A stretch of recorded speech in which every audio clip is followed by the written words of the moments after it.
Welcome back, Geek Nation. This is Geeky Pat with Geeky Pat Broadcasting, and today we have a special guest on. His name's Sean Peoples. We'll just call him Peeps. Sean, hey guys. You there? Yeah. Excellent. So first off, I wanted to go ahead and say welcome to the show, and I appreciate you taking the time to come on. Oh man, I cannot express how thankful I am for you even giving me this opportunity. I've always wanted to do any type of broadcasting, speaking on the speaking my piece, and from listening to your show last week, I loved everything you were saying. It's in my area, geeky games, comics. I love it. Yeah, and you're the expert. You're one of my experts on comics, so that's why I wanted you on here today for sure. I appreciate you listening.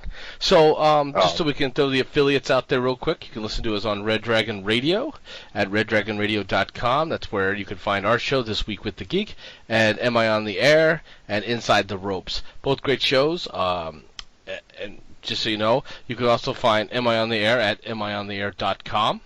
It's another place you can listen to it there. He also has stuff like movie reviews and trailers, and you go there often, don't you? Oh, definitely. I've been a fan of Don Mega for since I've known him several months. We actually had an opportunity to watch Godzilla with him for the first time, the first movie going with DX Don Mega there. Kind of a celebrity, right?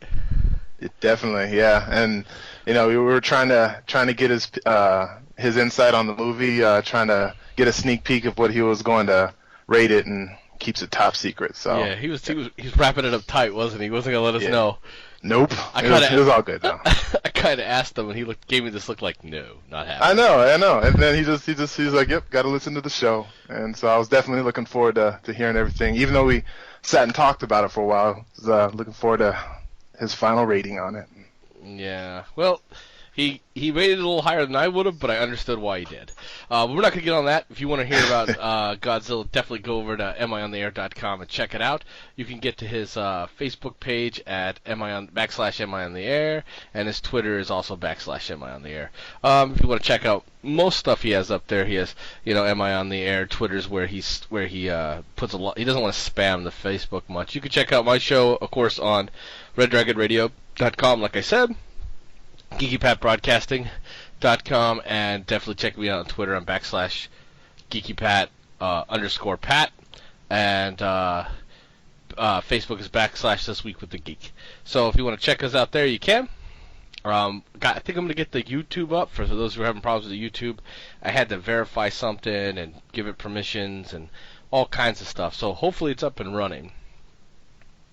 But now that we got the affiliates out of the way, and all that, I wanted to talk about something called, we'll get this out of the way, and then me and Peeps here are going to have a lot of conversation. So, I was actually looking at goodoldgames.com. You ever looked at there yet, Sean? No, I actually haven't. Well, it's an excellent place to go to get, like, old school games from the 90s. Some of them are from the 80s, but not many. One of the things that I am going to be playing on my next Let's Play is Darklands, which is a great German role-playing game put out by Microprose, who is no longer in business, but great company at the time. So it's a game I bought there. I picked it up for $10. They have lots of games there for $4.49 all the way up to $20. But most of the games are about $5 to $9. They have some older games for $2. The great thing about this, Sean, is if you were to download, let's say, Darklands, it was built for DOS. Oh. Yeah. Maybe it was built for... No, that was a DOS game. So it comes with something called DOSBox, and it's not the DOSBox you just download by yourself. It's a DOSBox that's been conformed and made for this game. All these games are guaranteed to be playable, so even if it's your old games that were like on DOS or Windows 95, you definitely can play them out there. It's like Steam in a way. You buy them, they download them to your computer, and you play them that way. It's not like Steam where you have that cloud service. but you have a wish list, you have all that, and so definitely I want people to go out and check it out. They're not a sponsor of mine. I just really, really think it's cool. I think the next two things I'm going to get is probably Baldur's Gate 2, and Icewind Dale. I know I said 2, but 3 is what I meant to say. I feel like I've missed out on a whole generation of games on DOS. I didn't get a computer until the late 90s, so the only game I do actually remember is Leisure Suit Larry. Played it at my friend's house, and booted it up I'm pretty DOS. sure I snuck that too. Got a copy from my friend's house, brought it over. Definitely not a kid-appropriate game, but I remember laughing. It was just great. But I did that too. My dad had a computer because he was in the Navy, and that's what he did was computers and stuff. So he bought one for the house.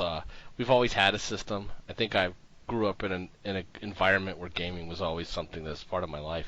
And Good Old Games is a great place to get those games. So you can actually, since you missed so much, you can go back and look at all the great games that are there. They have some modern games in there too, Witcher 2, stuff like that too. But for me, it's all about them. Master Orion pack, by the way. I might get Master Orions 1 and 2 because I'm definitely going to do a Let's Play on Master Orions 2. Okay. Great game. All right, so I just want to talk about Good Old Games a little bit there. It's at www.gog.com. That's www.gog.com. Just because it's something I'm passionate about.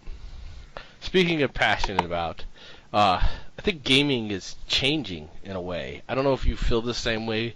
I think the invention of the first-person shooter was unique. It was this thing that, with Doom, and I remember Wolfenstein, I think was the first one, and the fact that I could walk around and see from this guy's perspective. Did you ever get a chance to play Wolfenstein, or is that one of those 90s games you never got around to? No, man. And I definitely did, and that was one of the first times I actually experienced motion sickness, is sitting there staring at Wolfenstein, spinning in circles, and be like, oh, maybe I just need to sit down for a bit. But isn't it amazing that the games that we play now, like Halo and Call of Duty and Titanfall, all came from an 8-bit game where you pretty much walked around in mazes and shot Nazis? And how great can that be, right? Shooting Nazis is awesome. Exactly, and then the sprites that they use, you look at them now, they're obviously generic, but again, like you said, the way that they've evolved from just only having 2 different animations to just where it is, it's incredible. Yeah, it really was, and I remember I got the demo first, because for those who are not born in the 80s, 90s, the games came in demos. You actually could order the CDs. I mean, the internet was not anything it is now, so you would just. I used to love when you would buy a game, it would come with the demo. Like, what was it? I bought Metal Gear Solid, or no, yeah, I bought Zone of Enders from Konami, and it came with a demo of Metal Gear Solid and or Metal Gear Solid 2, and I was just, oh my god, a demo! I used to love demos back in the day, and even in magazines they had demos. That's why I bought PC Magazine, not just for the stuff, but it came with that demo CD. Remember? Yes. And then he would trade them like collector's cards at school. Hey, have you tried this game out? You gotta check this demo out. I played demos for hours sometimes. Heretic was another one of those that was like the other Doom version. Doom 2 and Doom 1, of course, really lit things up. And Duke Nukem. Did you ever get a chance to play those? Yeah. Yeah, I love Duke Nukem, especially the one for the 64. Loved it. Doom, I didn't really get it. I played it, but I don't know why. Duke Nukem just, it was the voiceover that just drew me in and kept me. I think also the mod community changing Duke Nukem. I mean, if you think about Duke Nukem 2, it took forever before there was another Duke Nukem, so the mod community really was the only thing that kept that game running for, 15, 20 years. Crazy, right? Yeah, man.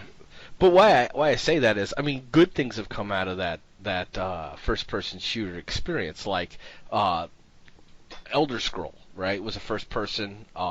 Each time an Elder Scroll came out, like Daggerfall, which is still one of my favorites, they pushed the envelope of technology and pushed the envelope of what they could do, and that all came from that first-person point of view. And now, I guess, since Morrowind, you got that third point of view. You ever play any of the Elder Scrolls? Yeah, all of them actually. Morrowind, Morrowind was a little bit difficult for me. I don't know why. I would get way too distracted in that game, and I could say that for all of them. There would be the main story, but I would always veer off into do something else. And then before I knew it, it'll be like, months. I'm like, what was I doing a month ago? So I don't know. Yeah, and it's the downside of Skyrims and Oblivions and the Morrowinds and Daggerfall was it was so much to do that you would get tired of doing it. It would be easy to put down and not come back. And then when I did come back, I realized I missed it. It was like an old friend I didn't talk to for a few weeks, and then I got back on. I was like, hey, bud, what's up? Yeah. Yeah, but then, with the same, exactly what you're saying, how I was saying I would get lost as to what, which quest I was doing, what you were saying with the evolution of gaming. You go into WoW, and, you do a quest, it tells you exactly where to go, it tells you exactly who to talk to, where you're not discovering the world and discovering these people for yourselves, you're just, walking from point A to point B, and it's super easy, and it's super easy to finish the quest, but I guess you just don't get that satisfaction that you used to when you would be the first guy to find Mankirk's wife and the Barons. So, yeah, exactly. I think that the progression of those first-person shooter games, those were great games. And Halo 1 and Halo 2 was really good. But I kind of think that the multiplayer aspects, I used to blame the first-person shooter for kind of the downfall of video games and a whole generation of kids who won't try anything else. To that, but then I realized it's really the multiplayer aspect. I don't think I've played Halo 3 at all. My son has it, but I have the Call of Duties. I have the new Call of Duty Ghost. All I do is online. I've never played through the storyline. Yeah. I kind of bought it because DX Don Mega had it, and we're gonna get on and play it one day when we all both have time. But it's still how do I put this? It's like you frag your friend in the face kind of thing. You just shoot each other up, and there's a place for that. But I feel like other games now aren't opened up to that community. That's just what those kids and that generation of people want to do. Well, yeah. You think about GoldenEye for the 64 when it first came out. What did everybody do in that game? It was always about the multiplayer. It was always about fragging your friends in the face. And even when, I would remember playing through the campaign and just be like, it's fun. It's okay. I'll get to the jungle stage and get lost and be bored and like, I'd much rather play with, all my friends. And there'd be like 30 of us, waiting to take turns to play on a, 17-inch television screen. So I don't know. It's good times, and I'm sure it's the same when you're talking smack to your friends over the mic. Yeah, but in a way, it was a little different too, if you think about it. See, I was in I was in the military when that came out, right? Well, maybe I was a little before the military, but I bought it again when I was in the military, and it was a different experience. Me and my brothers would play it, and some of my friends, but because you were in the living room together, and right. Like my wife, by the way, when I was just dating her and we had that game, she would rip me up. It was embarrassing. It was just embarrassing. And I had a friend who just hated to lose, and she would just kill. Anyway, I digress. That's awesome. Yeah, she's scary. She's wicked scary in that game. And I'm glad she doesn't know how to play it on any of the other systems, because then I'd just be embarrassed in front of my kids. But she retired. I like it. She did. She retired. She tried to play Halo, and it was quite humorous because she's fighting Tyler in Halo, and then I look up and she's just spinning in circles. She couldn't figure out what to do. It probably was the controller, but it was quite humorous. But you bring up one of the best. I don't, people could argue with me with this, I guess, but in my opinion, the best first-person shooter game out there, I think that sold mega bucks at the time was definitely GoldenEye. It was a different thing. Mm-hmm. Yeah, and then it created Perfect Dark, which was an upgraded version of GoldenEye. It even had some of the old GoldenEye stages within the game, and again, Perfect Dark for the 64 was flipping awesome. And for those who don't know, that was actually going to be the next GoldenEye 2 or the next James Bond thing, and they lost the licensing. So when they lost the licensing to it, because it went to a PlayStation. Actually, at the time, so they lost the licensing to it. So that's why they turned it into Perfect Dark. But it was still a great game. It was everything I want. As a matter of fact, the James Bond game that came out on the PlayStation sucked. So it was much better at Perfect Dark. Back when Rare was on top. Yeah, exactly. That's a good point too. Cartridge-based games. There's something to them. There's still some magic there for me. I don't think we could ever go back there as a medium. I can't say that because I think we still have them in our Nintendo Wii's, not Wii's, but Game Boys, right? They're still in the Game Boys, which is, and in PSPs and the handhelds. So I guess they're still going to be part of our lives in that way. But I mean, there was something to them. I mean, they were horrible to store, but they were like, you put this cartridge in, and it was like part of the system, and you know. Yeah, and I mean this. With those cartridges, I don't know. There's just some kind of appeal to them that I just grew on me. You know, with the discs, I always used to complain, the discs could get scratched, and you know, they're just so small and flimsy and whatever. And the cartridges, you know, I still have my Nintendo cartridges in shoeboxes, and they work perfectly fine. Yeah, but exactly. I couldn't say the same for my PS1, CDs. No, they're all scratched up. The heck. I don't know. I just get attached to, I guess, materialistic things like that. Same with VHSs. I don't know why, but I still have like some of my anime VHSs. I just can't let go. It was so hard for me, but about a month ago, I threw out all my VHS, all my manga stuff, all my. It was it was really hard. I mean, I did. I put it all in bags, and actually, I think it's still in my garage. I haven't even thrown it away yet. And don't let me get talking because it took a lot for me to separate from them. So I should just leave them in there and then throw them out here in a bit when the trash comes. But anyway, yeah, it's the tactile thing. It's like the holding of it. It's like, why do you want to buy the collector's edition in the metal box instead of just the Blu-ray, right? You're going to pay $60 more, but it's that cool tactile stuff. Exactly. So. Yeah. So back to what we were saying, though. I mean, do you feel that the first-person shooter has hurt gaming in a whole, or am I being oversensitive? So okay, I feel I'll answer your question, and I'll also tell you my opinion on what I feel is actually hurting gaming. I don't think that the whole first-person shooters is hurting it, because I think it's transforming gaming, as we said, from back in the day, from Wolfenstein to what first-person shooter games are now, with games like Titanfall. I mean, it shows the potential for the types of games that that everybody could grow to know and love. We've seen first-person RPGs, we've seen first-person shooters, we've seen first-person brawling games. Those aren't always as successful, but things like I don't know if you ever played the Chronicles of Riddick game, but that game was awesome. That game was bad. Like, it wasn't like it was a first person shooter, but like, oh man, like so many good memories of that game. So I don't know, it's changing gaming. I don't think it's hurting it. What I do think is hurting gaming are these microtransactions. Yeah. Because the number one, what is the number one thing that gaming companies want to achieve in the end? Is it that they want to come out with everyone's favorite lovable character, or do they want to make money?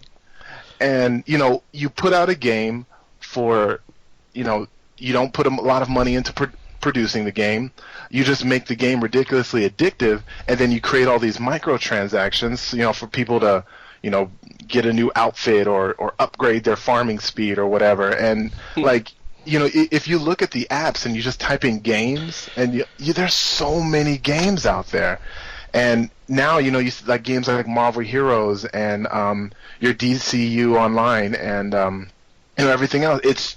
And even the Star Wars game that originally came out. It started as like a monthly subscription, but then they're like, these microtransactions, they're making a lot of money on this. Games like League of Legends and the other Facebook app games. So I'm just afraid that companies are going to try to put out more of these games than more of like I'll probably never see Chrono Cross or Chrono Trigger, a remake or a new one.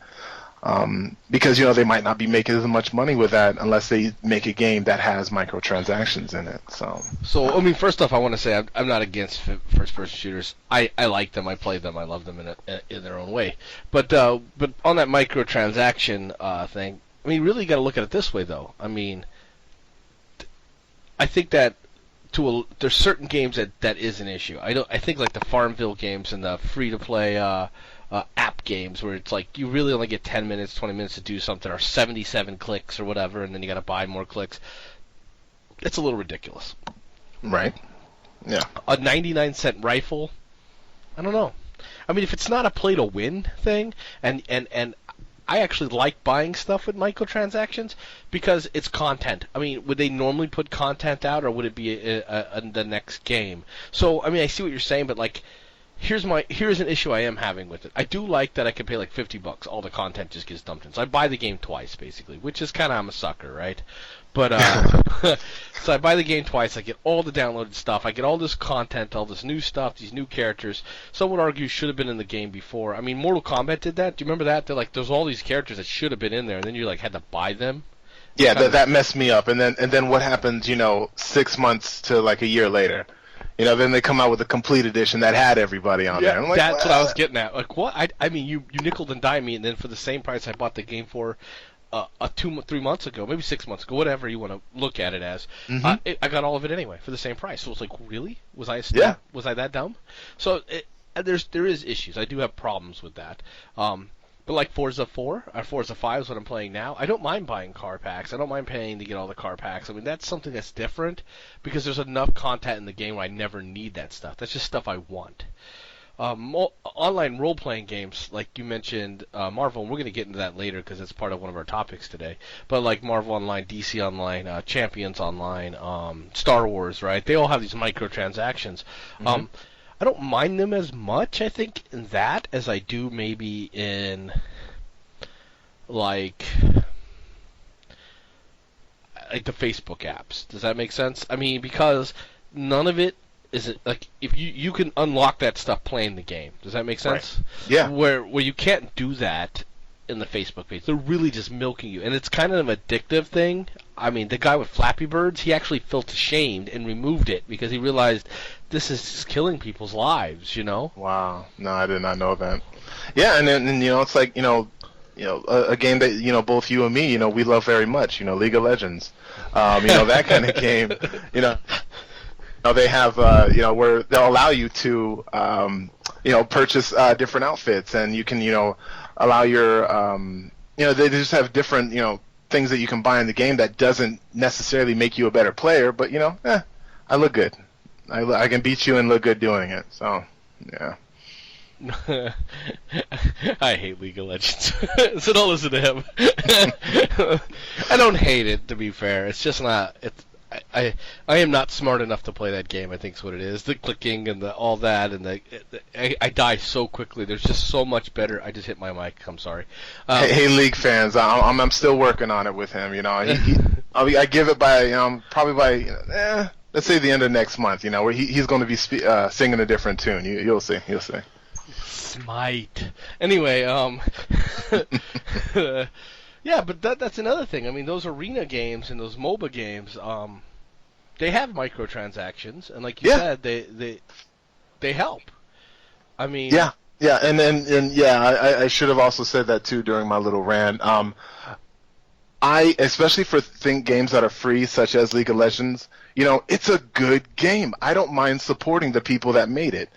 Same thing what you were saying with Smite. You enjoy that game. So if you want to put, $30, $40, $50, $60 into it, there's nothing wrong with that. But what happens when you buy it, you reserve a brand new game from the store and you bring it home and you're like, what is this? And this way you're actually supporting the people that are making games that you like and enjoy. So is there places for this and not places? Like, would you want this in the next NBA 2K14? Would you want to buy new jerseys and different types of teams and throwback stuff? Well, exactly. Only, again, if it's what you say, and you're paying to to make your character look unique, but you're not really paying to give you the edge in a competition with somebody else. You're not able to use real money to buy Michael Jordan or something like that. Like with Diablo, that was a big issue that they were having. You were able to spend actual, US dollars on gear. And that's awesome for those that can gear up their character, all super fast and I have the most decked out character because I, can drop, $200 in this game, and it sucks for those that don't have the ability to do that. So. Well, I'm never a fan of pay to win, but their argument is sound. I mean, you might have more time than money, and they may have more money than time, so that's why they do that. But here's the situation: what if you don't have either? Yeah. Then You're then that kind of game lost. just isn't for you. It sucks that you like that game, but Exactly. probably try Pokemon. I don't know. And then you got free. I mean, you mentioned it. So you have MMOs that it's all going free to play. I said it last week's show that the Elder Scrolls Online is going to go free to play, just like everyone else's game is. It's just the model that we're going to now. It started in Korea and then went to Asia. And now it's come over here, and I don't mind the free to play model. I get to check the game out. If I want to spend money, I do. I spent lots of money on Champions Online and Star Trek Online and DC Online because those are things I was interested in because I'm geeky Pat. But they're fun games. I think there's differences in how they do things. Like Star Trek and Champions Online they're both done with Cryptic, and what they do is they give you all the content free, and you just buy all these extra stuff, new ships. And some people argue that the ships are pay to win, but they're not. They just come with a attachment or whatever. Yeah. And you get suits and bases and things with champions. Excuse me. But DC does it the opposite way. You either got to subscribe to get the content, or you got to pay for the content. And see, I don't know which is better. I ended up subscribing to DC Online for a while, and I got the content for free when I subscribed. But I did it for other reasons too. And now that they've really messed the game up for me, I haven't subscribed. I haven't even played it.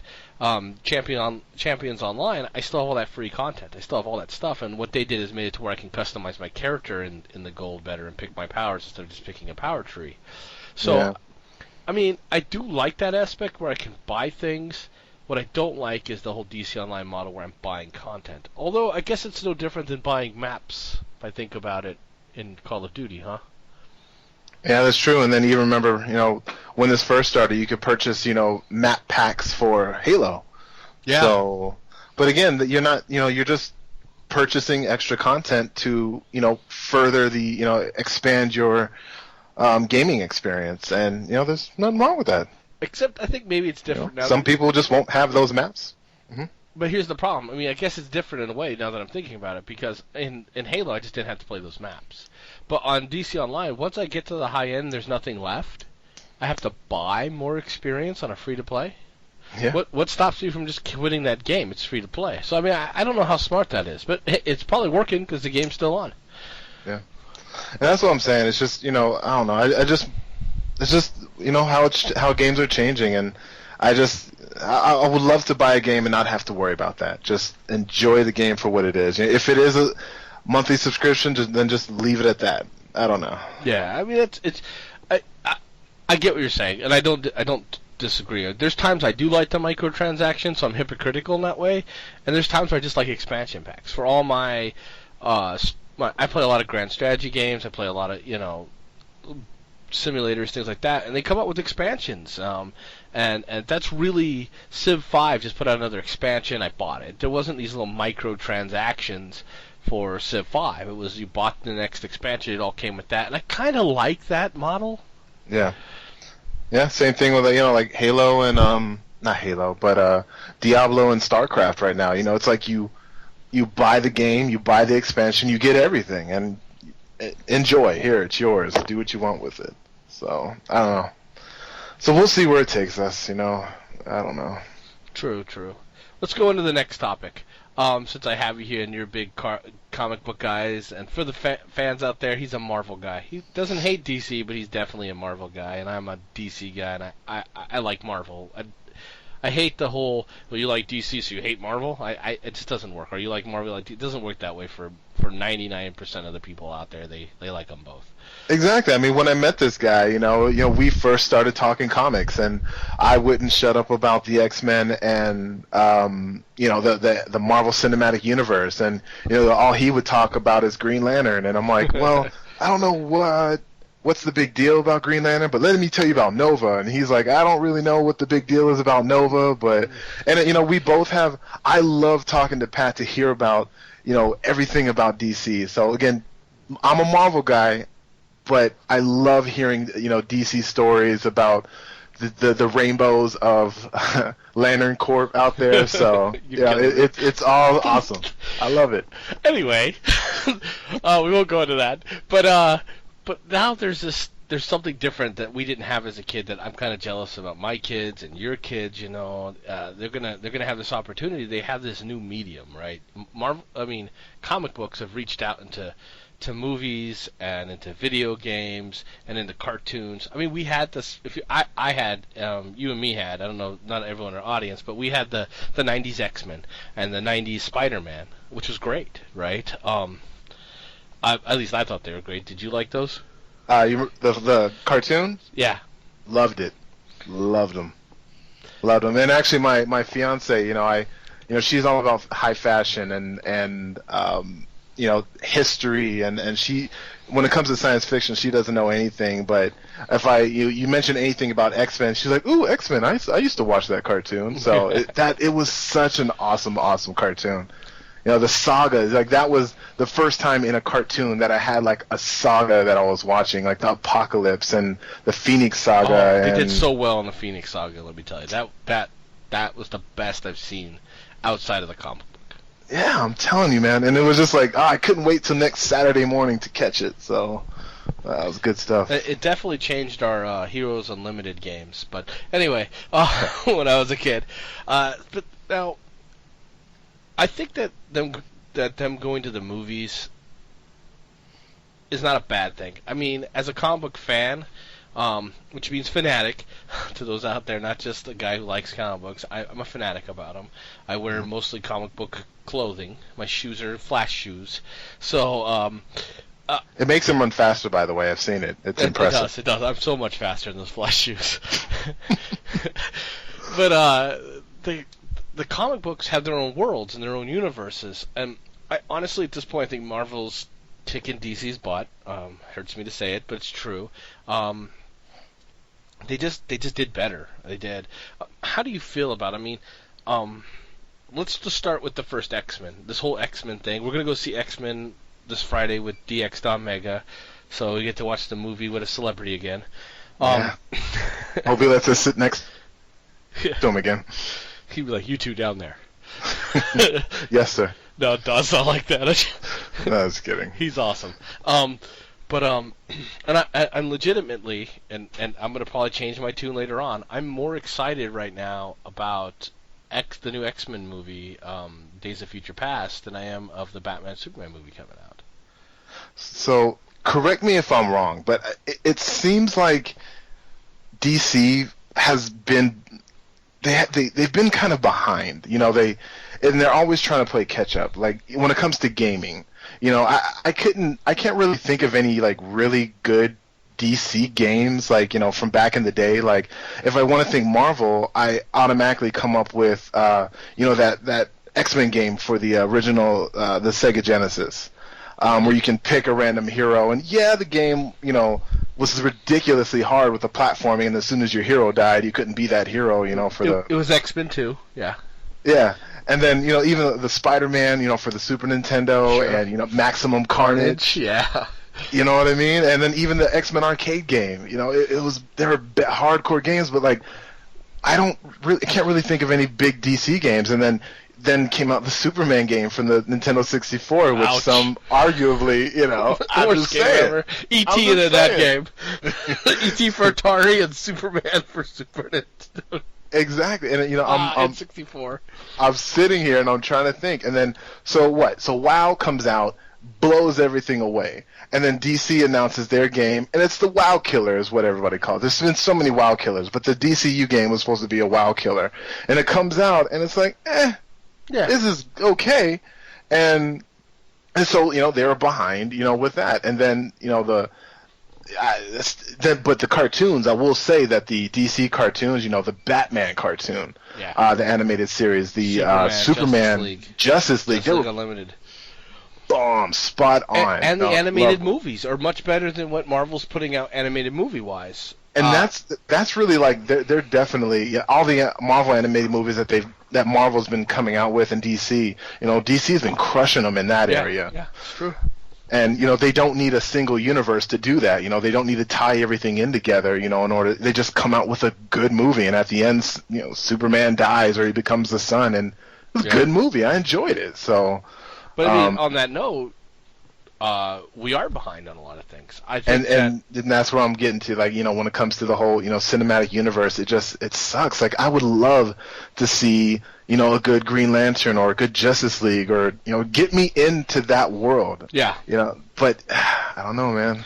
What are your thoughts? I think that definitely in the movie realm right now, Marvel reigns supreme. It just does. I think the TV, though, things are going to change. We have Constantine coming out. We have Flash coming out. We have Arrow. I mean, you got me hooked on Arrow, right? You told me about it. I didn't even know it was really playing. And then I got hooked on Arrow, and I love it. And then I'm psyched about the Flash and John Constantine, all DC titles. Mm-hmm. But see, I like the Agents of S.H.I.E.L.D. too, which is a Marvel, but it's really all they have. I mean, Daredevil's coming out, right? Yeah, there's a few coming out, but those are like Netflix. From what Don Mega was saying, it sounds like they're going to be more like movies that are just kind of split into like parts. So and we'll see. Like we'll see what. If you want to hear more about are those. they going to be? Are they going to be in the the Marvel Cinematic Universe? Are they going to be separated? I don't know. Well, DX Don Mega said they are. They're going to be in there. You can hear about that two shows ago. Just go to amiontheair.com. Go check on the shows, past shows since 2 shows ago. Yeah, I mean, so I'm excited. I mean, what I'm getting at is like when the first comic book movie I saw was X-Men. I mean, not counting the Batmans from the '90s. I mean, yeah, and the Supermans. I mean, and those still have something for me. Those Supermans. I think the very first superhero movie I saw was Howard the Duck, unfortunately. But then Superman, which. Was awesome, right? It's what captured me as a kid. I just wanted to be Superman.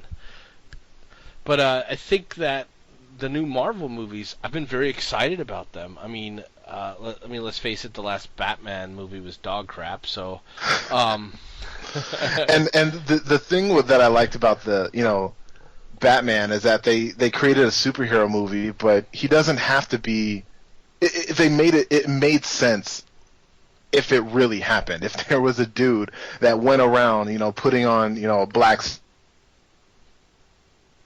Yes, they didn't have a giant alligator man fighting him, or. Yeah. Well, I mean, you broke up there for a second, so make sure your mic's still working on that. Are you there? Sorry about that. Yeah, you're cool. So you were saying they put on a black suit, and that's where we lost you. Okay, yeah, I was just, my point is just, they made it realistic. It wasn't a Avengers movie where there's aliens and laser beams flying all over the place. It was just a real movie. And even when they added the Joker, I was like, man, it was good. Well, it peaked at the Joker, let's be honest. But anyway, there was an inherent problem with that, though. The whole I'm not going to add powers to it. Lock that movie into that, and it kind of held it back, I think. So there was the good. It was original, and I liked it, and it brought Batman back to life after that debacle with the ER guy, George Clooney. It brought things back to me. But I'm more excited. I've actually saw that picture. It was on their Twitter page if you want to go look at it. It has the what's his name? Ben Affleck Batman. Oh my gosh, he looks awesome, right? Anyone who doubted that, by the way, shame on you, because he looks awesome. Yeah, it really looked like something straight out of like one of the Marvel or the DC Arkham Batman series games. Like it just wow. Yeah, I was definitely impressed. And it didn't have nipples from what I saw, so I'm kind of disappointed. No sculpted nipples. No, I mean, the new Superman suit looked great. They're going to alter it a little bit, I heard. But the suit looked great. I'm not so excited about the casting for some of those people. I'm not going to get into that. This is all Don's area anyway, so I don't want to play in his sandbox. But what I'm getting at, though, is I think these movies, good or bad, have enhanced comics for me, and maybe brought in a generation of people who never actually went to the comic store to buy a comic book, but actually introduced them into these universes. Exactly. I mean, from what I hear, I kind of got out of the comic book game a little bit, but these movies have really even helped comic book stores, which were closing all over the place. They weren't making as much sales, but now it's like Marvel has all these titles coming out and all these they're not just banking off of Wolverine and and X-Men and the Avengers. They have all these random characters that they're coming out with that are like ridiculously interesting, and same thing with the DCU. When they did their reboot, it's just, I don't know, it's things are looking up from the comic book world, and me being a comic book geek since back in the day, it's just, I don't know, it's like a dream come true. Like how, I can't really speak for you, but I couldn't say how long I really wanted to see Apocalypse on the big screen, or I wanted to see Spider-Man flipping through the city. Like I just, oh dude, don't get me started. Yeah, exactly. So I'm like you said, man, I'm really excited. There's a lot of good things that are coming out of this, but I don't know, man. I like the cartoons, I do, and the animated movies. I even like the Spider-Man cartoon that was out for a while out there. I don't know if I haven't been able to keep up with it. I've watched it on Netflix actually because I didn't see it on cable. But people don't like the chibi stuff, but I liked it. It was a great cartoon, and it wasn't the storyline that I read when I read Peter Parker's and Amazing Spider-Man's. It was good. It did something for me. But here's the question now that I'm going to ask you: digital comic books or physical comic books? I don't know, man. I'm old school. Like I said, I couldn't get rid of the cartridges in my DVDs. I'm loving the physical. Like, it gets cumbersome. For those comic book fans out there that have collected over the years. You get to a point where you're like, what am I going to do with this? Am I really even going to read all these again? But I don't know. It's just flipping through the pages and waiting for the next issue, going to the comic book shop, talking comic books, with the workers, and it's just the entire experience. It's something that you won't we'll never see again at a video rental store. We'll never be able to take my son in there. You know what? You get one movie, you go nuts. You can get anything you want. That's not really going to be able to have that experience, but you can still do that with comic books. So I'm sticking with the actual paperbacks for as long as I can, as long as they'll let me, before they start, just coming out with the thick books, and then it's only going to be digital. So. And see, I'm a little different. I'm still not a digital guy. I do buy some digital. I started to read some Spectaculars that way. No, it wasn't Spectacular. It was Superior. Superior. Yeah. Oh, that's a whole other topic we need to talk about later. But probably not this show. But I like to trade paperbacks. I don't like to be nickel and dime, $2, $3, $4 some Marvel titles. I like to wait till it's all done. I buy the whole thing for $14 to $20, and I have it. I mean, and maybe if I added them all up, they're $20, but I got the whole story right there. Yeah. I stopped being the fanboy that had to fill my... There was a point in my life where I couldn't have a gap in my comic book collection, in my Spider-Mans and my X-Men's and things like that. Civil War kind of stopped that, and some of the garbage they were pushing in Marvel and DC at the time made me think, I'm not going to buy a comic book anymore just to fill that. I mean, why should I don't want the comic book to go that direction, so I'm going to stop supporting it. It was a conversation you and me had, I think, when we first met too, wasn't it? Yeah. I mean, we've talked about this. One of the first times we started talking, and we still talk about it every day. It's, do I want to sit here and buy, the Infinity Saga, the Core, the Infinity Saga Avengers, the Infinity Saga Spider-Man, or do I just want to wait, a month and then just buy like 2 books that I'm interested in? I just want to get the Core, and I'm just going to get Spider-Man. I don't care what else happens. But then there's the gaps that you kind of feel that you might be experiencing. So these whole sagas that they're doing nowadays, and it feels like twice a year there's like right now it's Original Sin in Marvel, so it's always it's always something. I don't know. Well, now is it better to get those as trade paperbacks? Because then you get all those other titles in there that you wouldn't buy. Still buy them, maybe. I don't know. I mean, see, that's where I'm different. I buy them now. I've always purchased them to read. I've never purchased them to collect. So, yeah. I mean, I never thought I was going to get rich off them. And there's some comic books out there that are worth money, but you got to get someone to buy them, so they're worth nothing if no one buys them. Exactly. So I don't understand people tell me, I have a comic book collection that I could go to college on and buy a house. Good luck selling those, because you're never. If someone's going to nickel and dime you down, they're not going to pay the whole $1 million that first Superman's worth or whatever. But I think Especially not this day and age, when you can literally get everything digital. Yeah. So unless they're that guy who has that gap in their comic book collection, and they want them, there's something magic though about pulling them out of the plastic, out of the bag and board, and opening them. When I was reading the ones that you let me read, it brought something back in me. Some nostalgia, something about going to the comic book store. And for me, the experience of going to the comic store has changed a little since I got older. It's different. I don't know how to explain it really, and maybe I'll be able to articulate it more later. But it's not the same when I was younger. My whole world was wrapped around the comic store and role-playing games, and now I go there, buy what I want, I talk a little bit, and I leave. I don't want to hang out. Maybe it's because I'm 35 now. I don't know. Yeah, and you gotta go pick up your kids in 5 minutes. So yeah, it's true. So I don't know. I hope the comic book store don't die. What saddens me is all the role-playing game stores that are going out of business, and I'm to blame to it. I buy a lot of stuff on Amazon or straight from the person, instead of ordering it from them. But cost had a big big effect of that. If I paid the store to ship it into me, I had to pay all that. I can get it discounted on Amazon, and I get free shipping, and so game books aren't cheap.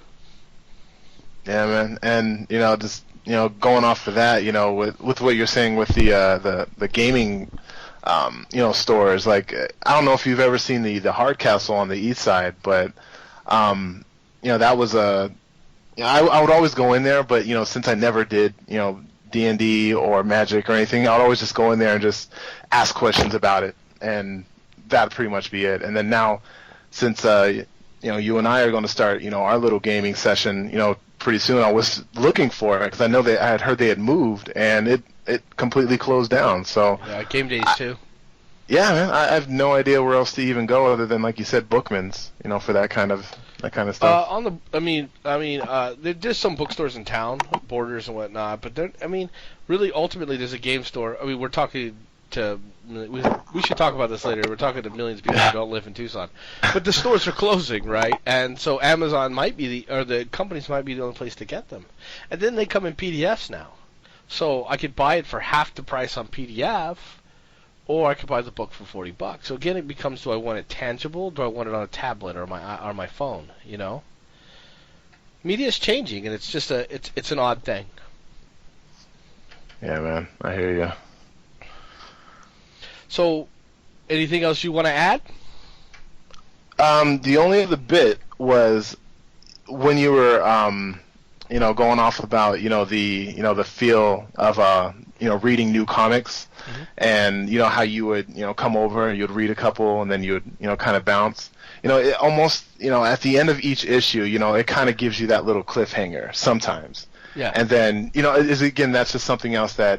If you buy the entire, the whole paperback, you're not going to get. You're just going to be able to binge through the whole thing. It's like Netflix. My fiance right now will burn through an entire season an entire series, within a week. Yeah. And to me, that kind of takes away the appeal. I like at the end of the Arrow episode, it's like, big reveal, dun dun dun. What's going to happen? Then I gotta wait a week, So I like that. Some people don't, but I do. So and that's it's very good, valid point. Me and DX Don Meg were talking about this earlier in the year. Is Netflix really good for TV shows? Why are we still doing the? And that was the point he brought up too. He agreed with you. And at first I was like, I like watching all of Arrested Development in a row. Boom, done. And I'm excited about being able to watch Daredevil that way. But then I started watching Arrow, and I caught up. I watched it all that way, and then I was stuck watching it day by day. Week by week. Right. I kind of like the week by week. Man. I have to say I kind of like the week by week. Otherwise, it's like a movie experience. It never ends, and then you kind of get burned out on it a little bit. And maybe I kind of have to take a break. Where the week by week experience, we got to talk about it, together, all of us, and then we got to, the next episode, and you guys would see it, and I'd be like, don't tell me, you know. Yeah, and, So- I mean they're great for the coming up with your own theories. Like, whoa, why do you think they showed this? Oh, that's definitely because she's going to become Miss Marvel, or that's definitely become she's an Inhuman or something. You have your stupid theories, and it's good water cooler talk. I mean, how many times have I said that Coulson's Vision? I know It doesn't look like he's gonna be, but I want him to be so bad. it doesn't matter how many things they reveal to show he's not Vision. He's going to be Vision to you until you see Avengers 2. That's right. So Until I see that's Avengers fine. 2, he's Vision. Right. That's fine. Yeah. So, I mean, yeah.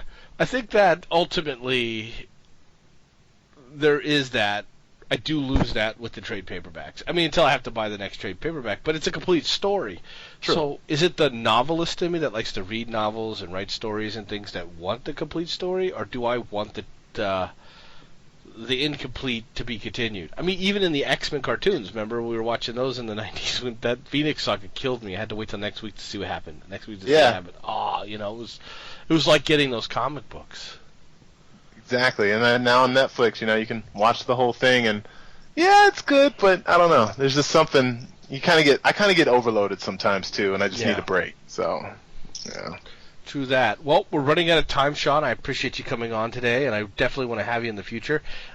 Just so the people know, I mean, I'm not even against this being every week, him coming on. We just had to talk and figure things out. The Geek Nation wants input, to get me at geekypat.com. I mean, at geekypat, get me there too if you want, but you can hit me on Twitter or geekypatbroadcasting@gmail.com. So that's this week. That's this week with the Geek at Mr. Peeps. So I appreciate you coming on, Sean. Hey man, again, thank you for having me. Appreciate it. It was a lot of fun. Made the hour go by much quicker, and I enjoyed the conversation. So Geek Nation, again, check us out at Geeky Pat Broadcasting, Red Dragon Radio at reddragonradio.com, geekypatbroadcasting.com. Hit us up on the Facebook, and we'll see you next week. Love you, Geek Nation, and peace out.